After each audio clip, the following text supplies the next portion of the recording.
پیارے بچوں، السلام علیکم۔ امید ہے آپ سب خیریت سے ہوں گے۔ آج ہم سبق پڑھیں گے جنتی تنا۔ اس سبق سے سب سے پہلے ہمیں یہ معلوم ہوتا ہے کہ حضور صلی اللہ علیہ وآلہ وسلم انتہائی شفیق، مہربان اور رحم کرنے والے ہیں۔ آپ کسی کو مصیبت میں نہیں دیکھ سکتے، اور دوسرے یہ کہ اللہ تعالیٰ کے حکم سے ہمارے پیارے نبی صلی اللہ علیہ وآلہ وسلم کو ہر چیز کا اختیار ہے۔ جس طرح آپ نے تنے سے اس کو جنت میں لگانے کا وعدہ کیا۔ بچوں، اپنی اپنی کتابیں کھولیے، صفحہ نمبر 27 کھولیے۔ اب ہم اس کی بلند خوانی شروع کرتے ہیں۔ جنتی تنا۔ مسجد نبوی میں پہلے ممبر نہیں تھا، کھجور کے تنے کا ایک ستون تھا جس سے ٹیک لگا کر ہمارے پیارے نبی صلی اللہ علیہ وآلہ وسلم خطبہ پڑھا کرتے تھے۔ جب ایک عورت نے ایک ممبر بنوا کر مسجد نبوی میں رکھا تو آپ صلی اللہ علیہ وآلہ وسلم نے اس ممبر پر کھڑے ہو کر خطبہ دینا شروع کر دیا تو اس ستون سے بچوں کی طرح رونے کی آواز آنے لگی۔ ستون اتنی زور زور سے رونے لگا کہ ایسا لگتا تھا کہ ابھی شدت غم کی وجہ سے پھٹ جائے گا، اور اس کے رونے کی آواز مسجد نبوی میں موجود تمام نمازیوں نے سنی۔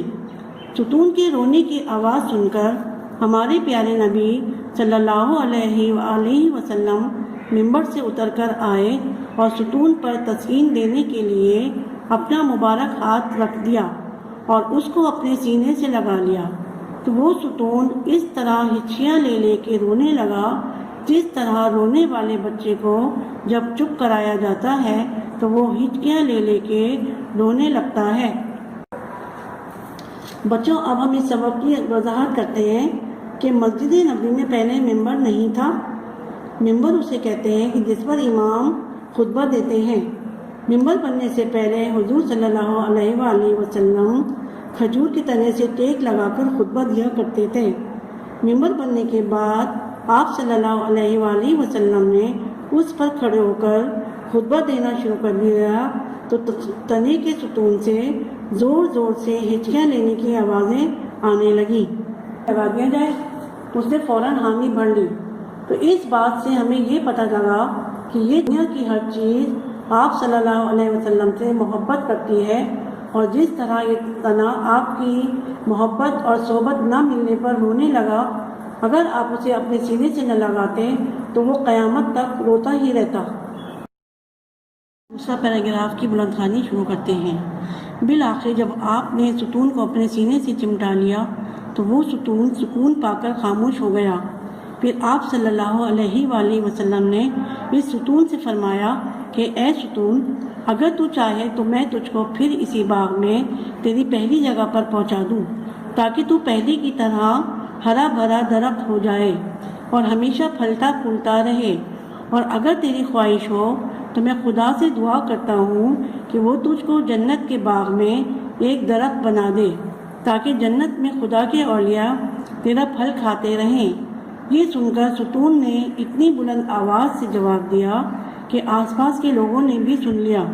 ستون نے جواب دیا کہ یا رسول اللہ صلی اللہ علیہ وآلہ وسلم، میری یہی خواہش ہے کہ میں جنت میں ایک درخت بنا دیا جاؤں تاکہ خدا کے اولیاء میرا پھل کھاتے رہیں اور مجھے حیات جاویدانی مل جائے۔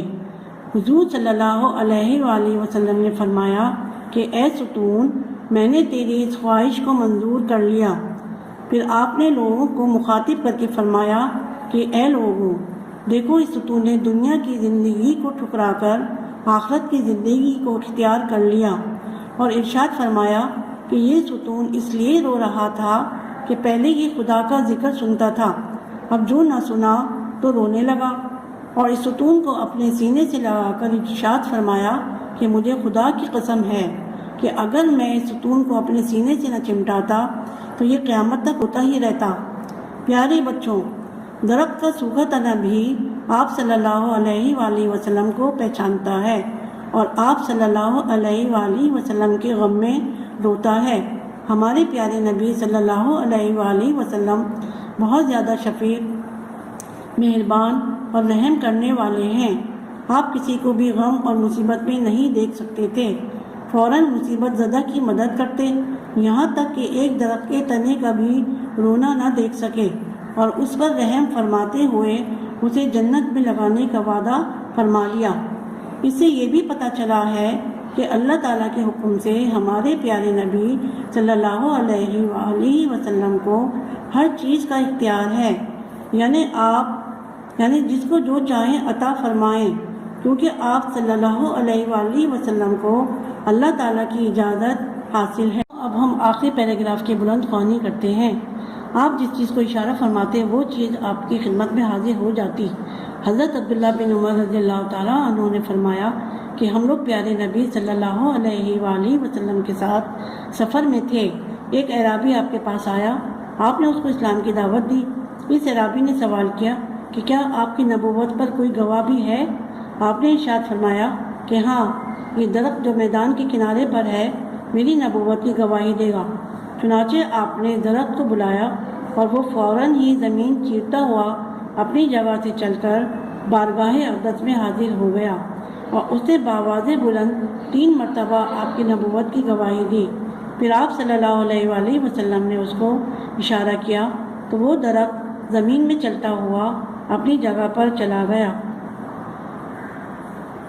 اب اس کی وضاحت ہم اس طرح کریں گے کہ اس طرح ایک درخت نے آپ صلی اللہ علیہ وآلہ وسلم کے اشارے پر آپ صلی اللہ علیہ وسلم کی نبوت کی گواہی دی، یعنی اللہ نے آپ صلی اللہ علیہ وآلہ وسلم کو یہ معجزہ عطا کیا تھا کہ درخت بھی آپ کے ایک اشارے پر آپ کی نبوت کی گواہی دیتے تھے۔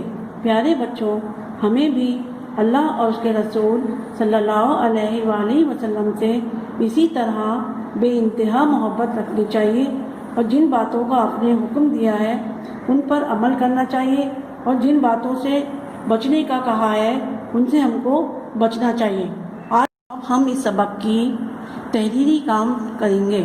سب سے پہلے اپنی کاپی نکالیے، اس میں تاریخ اور دن لکھیے، اس کے بعد سبق کا نام لکھیے اور اس کے نیچے لکھیے مشکل الفاظ۔ 1 سے لے کر 10 تک مشکل الفاظ ہیں، میں آپ کے سامنے پڑھتی جاؤں گی، آپ اپنی کاپی پر اس کو لکھتے جائیے گا۔ نمبر 1 مسجد نبوی، نمبر 2 کھجور، نمبر 3 تنے، نمبر 4 خطبہ، نمبر 5 ہچکیاں، نمبر 6 پھلتا پھولتا، نمبر 7 شفیق، نمبر 8 بآواز بلند، نمبر 9 حیات جاویدانی، نمبر 10 بارگاہ اقدس۔ آپ کے سوال جواب شروع کرتے ہیں۔ میں آپ کو سوال بولتی جاؤں گی اور اس کے ساتھ اس کا جواب بتاتی جاؤں گی۔ آپ اپنی کاپی میں سوال لکھیے گا پہلے، اس کے بعد اس کا جواب۔ سوال نمبر 1، ہمارے پیارے نبی صلی اللہ علیہ وآلہ وسلم کس سے ٹیک لگا کر خطبہ پڑھا کرتے تھے؟ اس کا جواب ہے ہمارے پیارے نبی صلی اللہ علیہ وآلہ وسلم کھجور کے تنے کے ستون سے ٹیک لگا کر خطبہ پڑھا کرتے تھے۔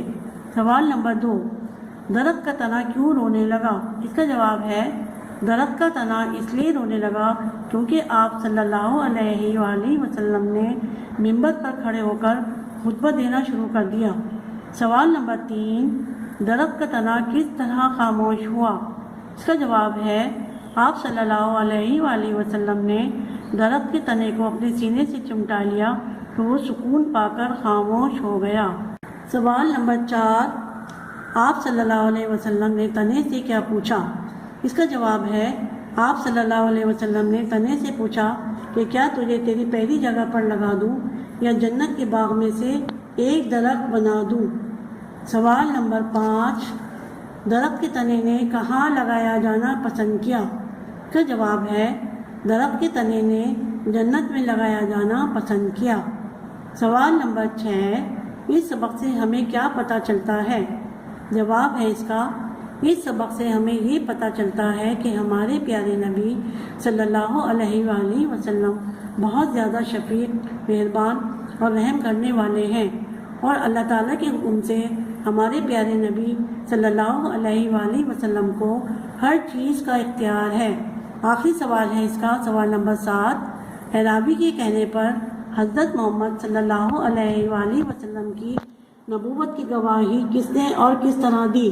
اس کا جواب ہے، اعرابی کے کہنے پر حضرت محمد صلی اللہ علیہ وآلہ وسلم نے ایک درخت کی طرف اشارہ کیا، وہ فوراً ہی زمین چیرتا ہوا اپنی جگہ سے چل کر بارگاہ اقدس میں حاضر ہو گیا اور اس نے بآواز بلند 3 مرتبہ آپ کی نبوت کی گواہی دی۔ جواب کے بعد اب ہم سوال کریں گے، جی ہاں اور جی نہیں میں جواب لکھیں۔ 1 سے لے کر 5 تک جملے ہیں، ہر جملے کے آگے اگر وہ صحیح ہے تو اس کے آگے جی ہاں لکھیں گے اور اگر غلط ہے تو جی نہیں لکھیں گے۔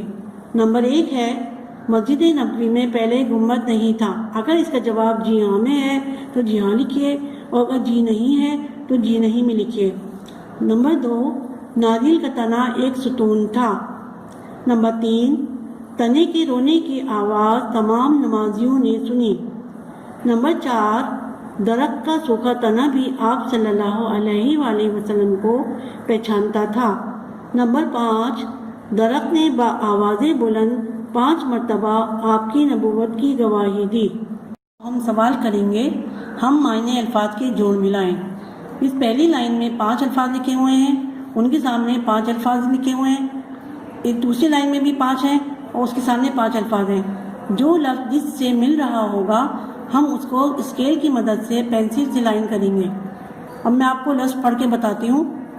سوکھا، شفیق، اختیار، خاموش، شدت غم، ان کے سامنے لکھے ہوئے ہیں قدرت، خشک، ہمدرد، زیادہ دکھ، چپ۔ اب اس کا میں ایک جواب بتاتی ہوں۔ ایک پہلے لفظ کا، سوکھا۔ سوکھا کے معنی ہوتے ہیں خشک، تو ہم یہاں اسکیل کی مدد سے یہاں پر پینسل سے لائن کھینچ دیں گے۔ اس کے بعد دوسرے الفاظ میں بتا رہی ہوں آپ کو، فریاد، عطا، خواہش، حیات جاویدانی، تسکین۔ اس کے سامنے الفاظ ہیں بخشش، دلاسا، ہمیشہ کی زندگی، زیادتی کا شکار، آرزو۔ اور اسی طریقے سے جیسے میں نے آپ کو پہلے بتایا تھا، اسی طریقے سے باقی الفاظوں کو ان کے سامنے الفاظ میں ملنے کے بعد پینسل سے آپ ان کو لائن کر دیجئے۔ سبق کو اچھی طرح سے پڑھ لیجئے گا، آپ کو ان کے جواب اس میں مل جائیں گے۔ کرتے ہیں خالی جگہ پر کریں۔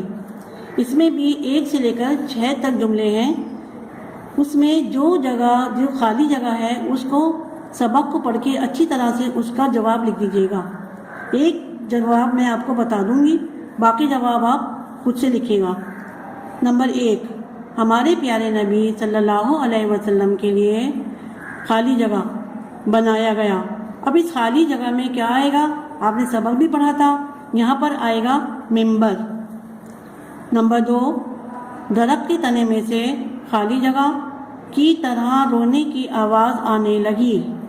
نمبر 3، ہمارے پیارے نبی صلی اللہ علیہ وآلہ وسلم نے ستون پر اپنا خالی جگہ رکھ دیا۔ نمبر 4، ستون خالی جگہ لے کر رونے لگا۔ نمبر 5، آپ صلی اللہ علیہ وسلم نے تنے سے جنت میں لگانے کا ڈیش یا خالی جگہ فرما لیا۔ نمبر 6، اللہ تعالیٰ کے حکم سے ہمارے پیارے نبی صلی اللہ علیہ وآلہ وسلم کو ہر چیز کا خالی جگہ